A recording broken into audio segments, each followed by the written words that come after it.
Hello everyone and welcome back to TowerGate. It is TowerGate day number 1034.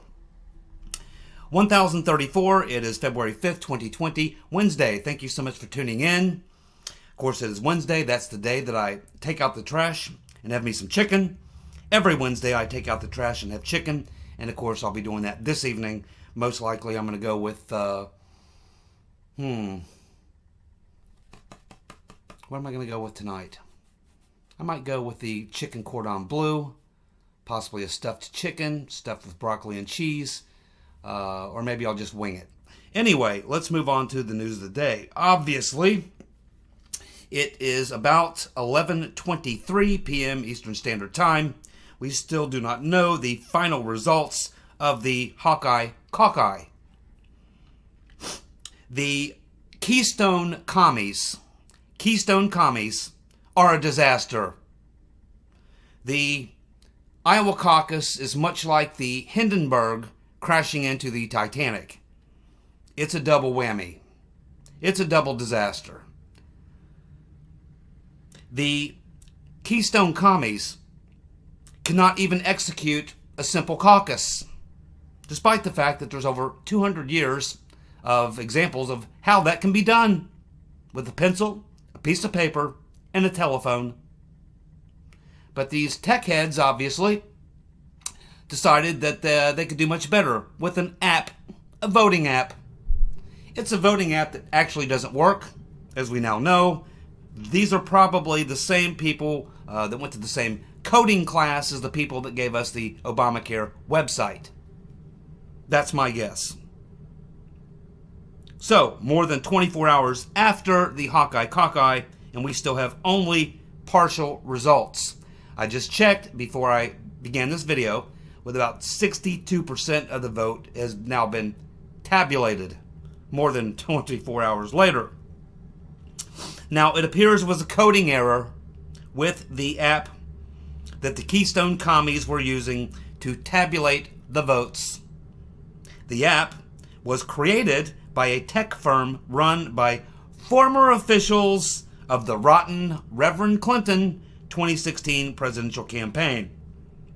The founder of the Shadow app is apparently a Buttigieg supporter. Her name is Tara McGowan, who is now trying to distance herself from Shadow. Shadow was funded by Acronym, which is McGowan's company.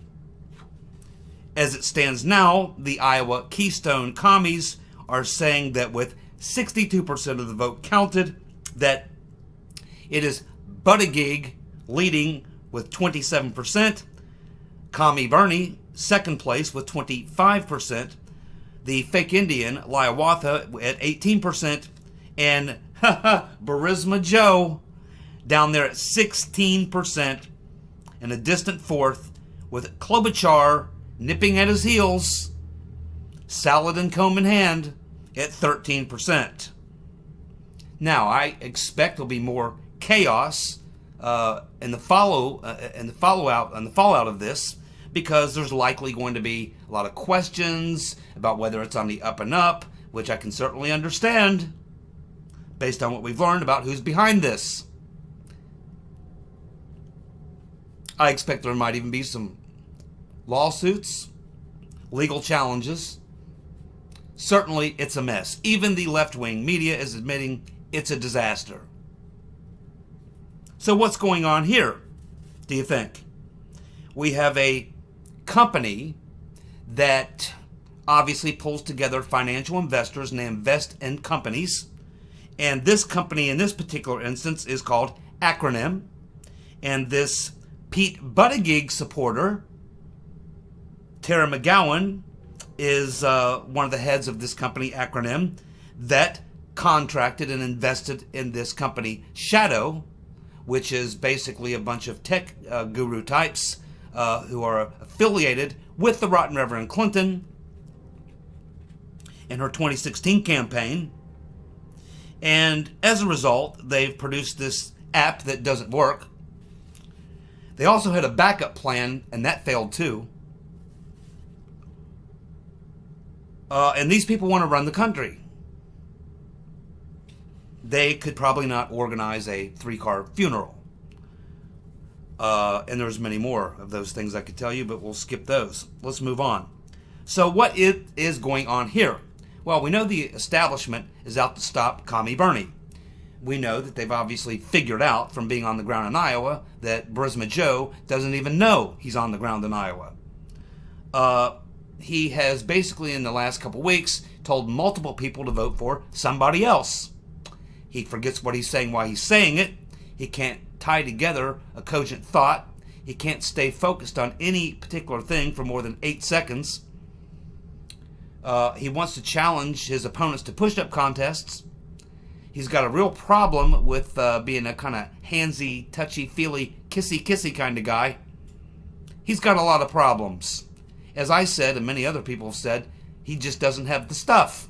Doesn't have the right stuff. Remember the movie about the astronauts, The Right Stuff? Well, Biden has the wrong stuff. It's like he's like the Uncola. You know, he's the guy that you don't want to go with. He's the guy that when you're in a tough jam and you look around and you see Joe, I'll go it on my own. That's the person that the Democrats have pinned all their hopes and dreams on. Now, who knows Obama or who knows quid pro quo Joe better than anybody and his abilities? Well, that would probably be Barack Hussein Obama, who had him as a VP for 8 years. And even Obama said, don't do it, Joe. Don't do it. I've been telling him for months and months, get out, Joe. Get out now while you can. And he wouldn't listen. So now he's in this thing. He's getting his ass kicked. I don't know how much longer he can stay even in this thing. And now the only thing that's happened is that this whole thing with his dealings with China and with Ukraine and his kids and all the corruption going on has now been brought to the forefront. So it's going to end up that he is going to end up being kicked to the curb now that there's no more use for having him around. And then the only thing that will be left will be the investigations and all this to come after that. I said, get out now, Joe, months ago, but he wouldn't listen. So the Democrats, including John F. and Kerry, who by the way served in Vietnam, have all figured out that Joe ain't going to get it done. They should have watched my videos a long time ago, and they wouldn't be in the spot that they're in now, between, as Sticks would say, between a cock and a hard place. Now, we haven't been hearing anything about Buttigieg being topping in the poll. We've heard Biden, we've heard mostly Commie Bernie was going to win Iowa, going away, but here all of a sudden, Buttigieg is shown as first place. What does that tell us? Well, it tells us there's something going on here. The person who is the top person in the company that helped put together the money together to hire this company or develop this company, rather, Shadow, to create this app, is a Buttigieg supporter. And obviously she's connected to and in contract with the Democratic National Committee. They want to stop Bernie. You have this person who creates this app, the Buttigieg supporter, creates the app that goes bad, and now they're telling us that Buttigieg is beating Bernie, even though no one saw that coming. Sounds a little fishy, doesn't it? I told you, they'll do whatever it takes to stop Bernie. They will cheat him again, right in front of all of our faces. So I think that's what's going on here, if I had to take a wild guess, is that the establishment has figured out that Joe ain't going to get it done. They're going to kick his ass to the curb, and they're going to select Buttigieg as the guy to take out Bernie. That seems pretty obvious. That seems like what's going on here.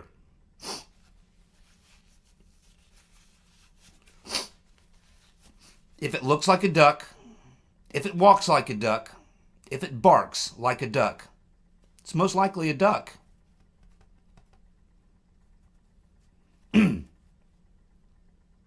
That appears to be the situation. So, I guess maybe by next month sometime, after Super Tuesday, we'll find out what the results are. But no one's really going to trust or believe them. It's pretty much, they've screwed the pooch. They've tarnished the stool, you might say. No longer has quite the character. By the time they figure this out, it'll be 3 or 4 primaries down the road, by which time the damage has been done. Biden gets a distant 4th, and Buttigieg wins. Commie Bernie is left swinging in the wind, because who are all them delegates going to go to? Mostly to Buttigieg. Who is going to get the top billing for winning? Buttigieg. What happens to Bernie? They won't say a word. On he goes to New Hampshire. Let's see if they try to screw him in New Hampshire. Now, that would be extraordinary, I admit. If they try to do that, now, if they do that, because we know Bernie's got New Hampshire locked up. That's not even a question. So if they actually manage to rig it against him in New Hampshire, that will be funny. I imagine that we're going to hear from the Bernie bros. I imagine they're going to have a pretty swift response to this, and they're going to be asking a lot of questions. I expect Biden's people will probably be stunned, absolutely stunned. But we'll have to wait and see what the response is from Biden himself. I don't know if he's capable of even comprehending how bad this is.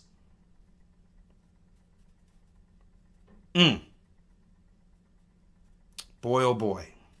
This is the modern day Demo-Commie Party, and here we have our first example of the Keystone Commies that are going to be running the show for the DNC in the upcoming campaign. I told you this was going to be ugly. This is going to be a must-see 2016 election cycle. The laughs, the humor that we're going to experience as we watch Trump kick the crap out of these incompetent Keystone Commies, it's going to be probably the greatest gift that any of us could ever receive.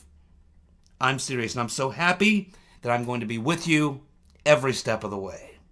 We're going to like this. It's going to be a lot of fun. Now, President Trump's State of the Union address was epic. I liked his last two, but I think this was his best. And I took some notes during the State of the Union where Trump nailed it like a boss. He nailed it like a boss. And he started from the very get-go. The very first thing he did, was when he walked up to the lectern and grabbed the copies of the State of the Union to give to the Speaker and to the VP, Pence, and he gave the copy to Pence, and as is customary, and I've never seen this happen before, as is customary, the President gives the copy to the Speaker and then shakes their hand. And in this particular instance, Trump turns around. First, he gives Nancy a real stoic look as he walks up to the podium. He just gives her kind of a quick, very stoic sort of glance. Then he turns around, faces the audience, looks down, gets the two copies of the speech, turns around and gives one to Pence, and then turns around, reaches over, gives the copy to Pelosi galore, and then does not shake her hand. And she reaches out with her hand to shake his, and he doesn't even move a muscle. He just spins back around and faces the audience again. Total diss. I have never, ever seen that happen before. Never seen it happen. Seen a lot of State of the Unions. It's just a customary thing you do. That's why Pelosi reached out to shake his hand. Not because she wanted to, because it's almost like it's a built-in mechanism. And you just expect that's going to happen. And Trump just totally shut the door on that deal. So he made it pretty clear from the very beginning exactly where he's coming from. That was an epic move, and it set the stage for the rest of the night. And for what Pelosi would do at the end. No love lost between those two, I can assure you of that. Now, as we saw again, we had the crazy people in white again. I guess that means they're part of the resistance. Even Pelosi, again, wearing white. And I understand that she had her white pantsuit, her Chairman Mao pantsuit, flown in overnight from Milan, Italy.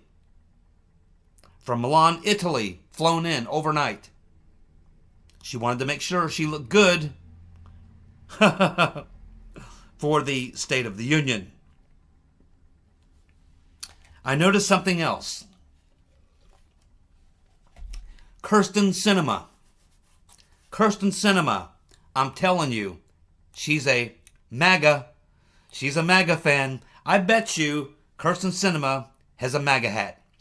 She continued to stand up and clap for all the wonderful things Trump was talking about that he had done and that he wants to do.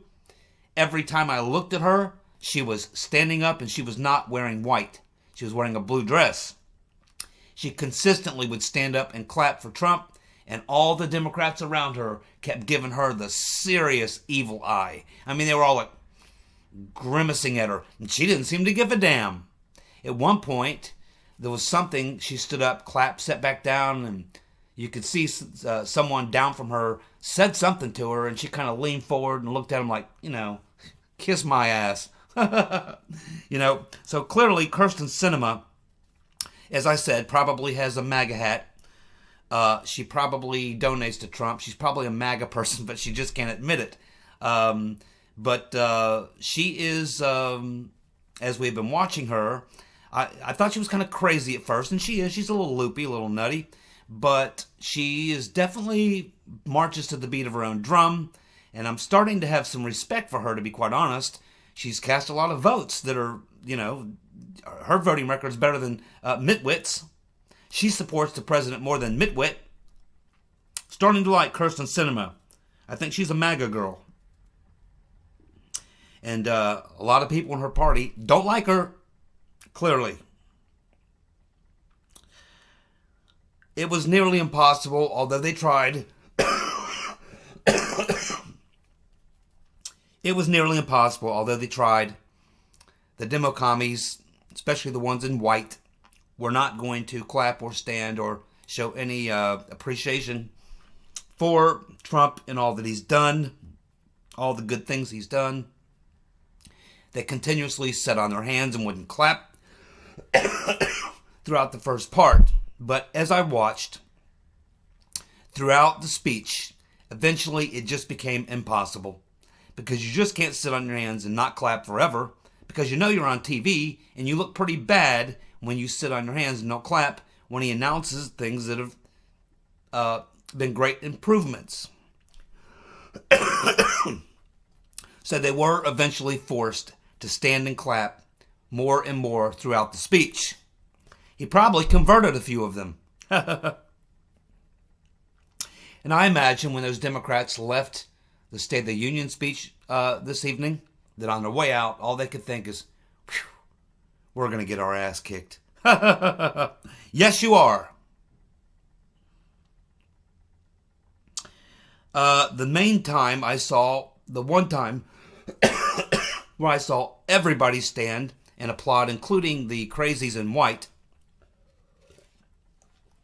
and Pelosi galore herself, the one time I saw them all applaud and stand was when Trump was talking about criminal justice reform. And that's because, of course, they all voted for it as well. And he gave them credit. He said we got criminal justice reform because of everybody in this room. So he gave credit where he could.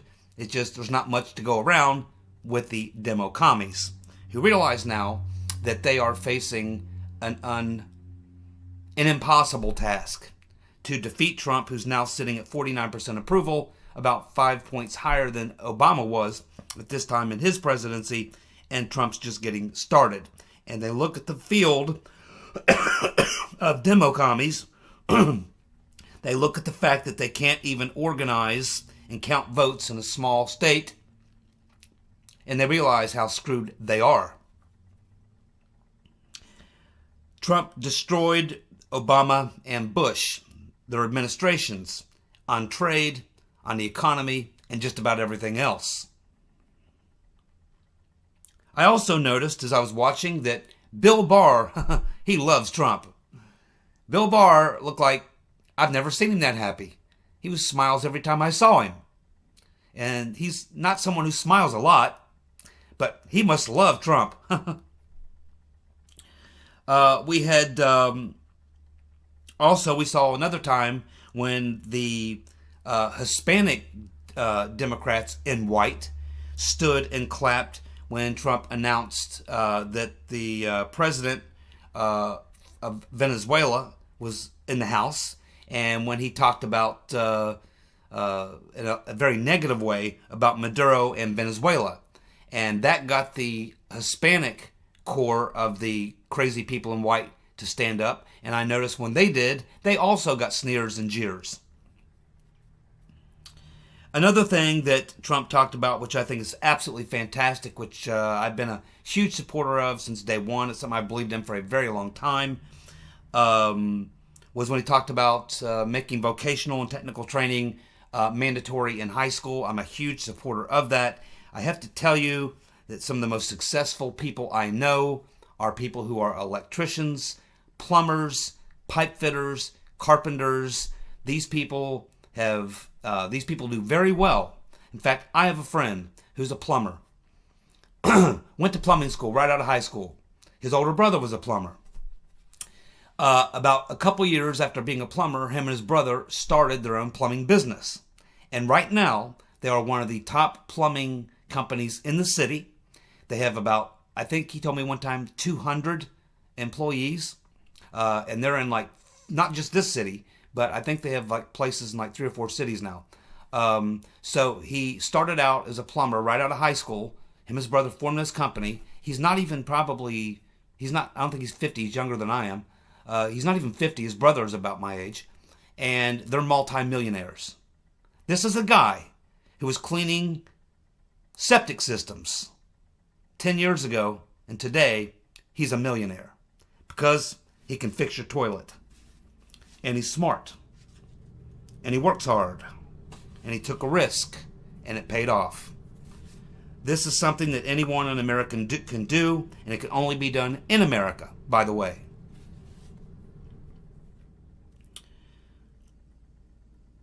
Another time when Trump, it was another one of those moments where you could feel the tension in the air because of the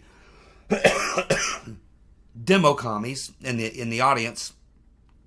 When Trump again repeated that, and he was talking about healthcare at the time, and he said he will never let socialism destroy healthcare. And he made a slam dunk case for why we should not have Medicare for all or any of these other type of leftist pipe dreams of government-run healthcare. And I think I wouldn't want to be the demo commie on the stage in a debate with Trump arguing healthcare. He literally made such a slam dunk argument just in the State of the Union, just taking a 1 minute, a minute and a half, 2 minutes tops to kind of elaborate on it, just destroyed the idea that the demo commies are pushing. And he pointed out on 2 occasions, on 2 votes, how around 180 of them have voted already for a leftist socialist system, and he just destroyed them, and they did not like it. Pelosi's face throughout the entire thing was twisted and contorted. It was nearly impossible for her to control herself in her white suit flown in from Milan overnight. She was just gripped with frustration as Trump was laying out the incredible accomplishments of his first 3 years and the confidence that he exuded, and the fact that he's going to continue doing it. He didn't say for 5 more years, but he certainly gave the impression that he's only just getting started, and you can expect he's going to continue with the agenda. And of course, Pelosi galore knows it's true. She knows he's unstoppable. And tomorrow, on top of all that, he's going to be acquitted. And I believe there'll be several Democrats that will vote to acquit as well, including probably Kirsten Sinema. Now, Pelosi's face almost cracked. I thought it was actually going to just like crack and break up when Trump started talking about sanctuary cities, citing 2 examples where sanctuary cities have resulted in catastrophic loss of life, unneeded loss of life because of sanctuary city policies. And one of the cities he used as an example was, of course, San Francisco. And of course, California is the entire state is a sanctuary state. And Trump again just destroyed sanctuary cities and sanctuary states. And Pelosi was just literally being tortured as Trump just laid it out. And this is why I love Trump. This is why you love Trump. This is why most of America loves Trump and are going to love him to death on Election Day in 2020. Take it to the bank and cash it. Now, Pelosi, Madam Botox galore, in her own way, trying to get back at Trump at the very end, as soon as Trump delivered his final word and the audience clapped for the speech, Pelosi, you could see her stand up, and she took the speech and ripped it in half, set it down on the desk, and then as she exited the stage, she gave the 2 pieces of ripped speech to some guy standing there as she was walking off the stage. Very well done. Well, you can rip up the speech, Pelosi galore, but you can't change the results. All of America, millions and millions of people watching Trump lay out exactly what he's done and what he's going to do. And I think he probably closed the deal. I think he closed the deal. I honestly do. The demo commies have absolutely nothing that can compete with that. It was he made his case for re-election. Right there. He's unbeatable, I'm telling you. And the Democrats know it. Now, let's cover some other stories in the news. Well, there's a story about Trump kicking CNN out of the State of the Union lunch. So here's basically the background on this. Every year, presidents prior to the State of the Union have a lunch, a 2-hour lunch, where they do a Q&A. Now, there is a long-held tradition that this is an off-the-record Q&A, and that the reporters in this Q&A are not supposed to go out and report on anything discussed in this Q&A. The president's generally very open a lot of times in this Q&A. Trump was asked questions for 2 hours. He answered every question. This has been going on for a very long time as a tradition. But for the first time in history, some asshole reporter, I think we know maybe his name might be Jim Acosta. I don't know that. It's just my guess. If I'm a betting man, I'm betting Acosta. But some asshole reporter decided to leak content from that lunch. As a result, most likely figuring out that it was someone from the Commie News Network, this is likely what resulted in CNN being booted from the lunch. Someone at that particular lunch most likely leaked to someone at CNN. So what should Trump do about that? Certainly kick CNN out. That was definitely the right thing to do. I would have booted MSNBC as well. I would have booted every damn one of them if it were me. But Trump's being nice. But what he should do is inform the media tomorrow through his spokesperson that he is canceling that lunch. That long tradition is canceled. No more off-the-cuff Q&A with the media on the afternoon of the State of the Union at the State of the Union lunch with media reporters. Trump should say, at least ways for the rest of his time as president for the remaining 5 years, no more. It's over. It's done. And by doing so, point out to the media why. Because one of those hacks, asshole reporters, leaked and broke a long-held tradition. It's their fault. Their fault. Let all those media hacks find out who the person was, from which organization it was, who leaked that stuff. That's the person that they'll have to be pissed at, because that's the person that would be responsible for why it must no longer happen, at least while Trump is president. That's how you handle that problem.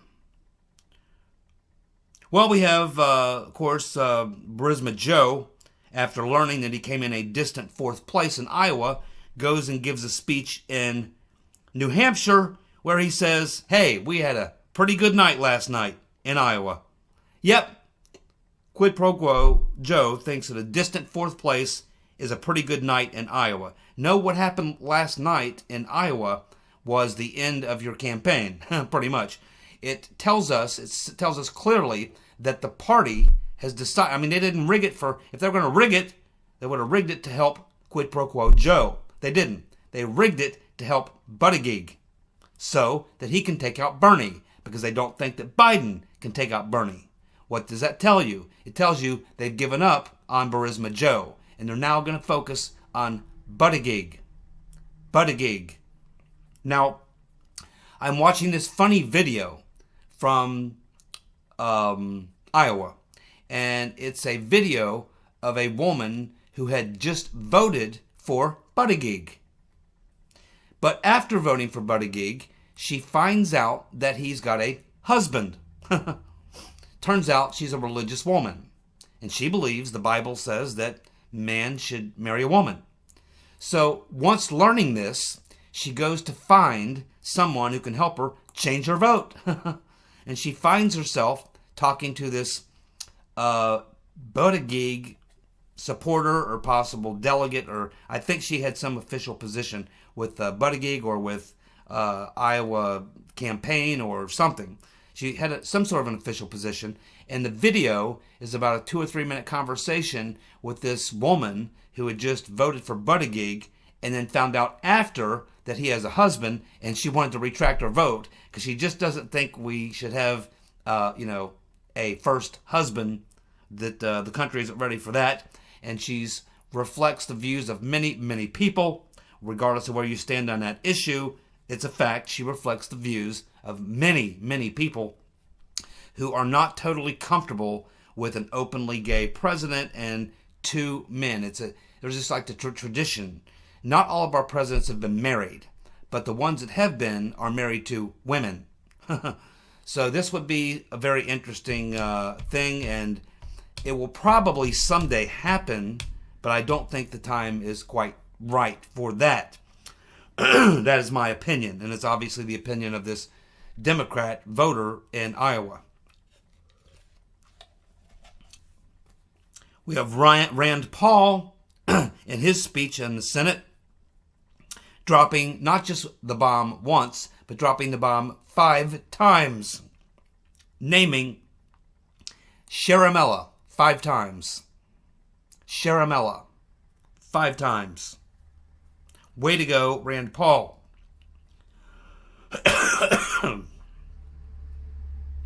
Who was missing at the State of the Union? Did you notice? I'll give you a hint. It's that group of 7 people who are normally sitting right down front and center in the very first row at every State of the Union. These individuals, generally characterized or titled or known as the Supreme Court Justices. Did you notice who was missing? Yes, that's right. Ginsburg. She was not there. She was there last year, I do believe. Finally, we have the FBI now saying that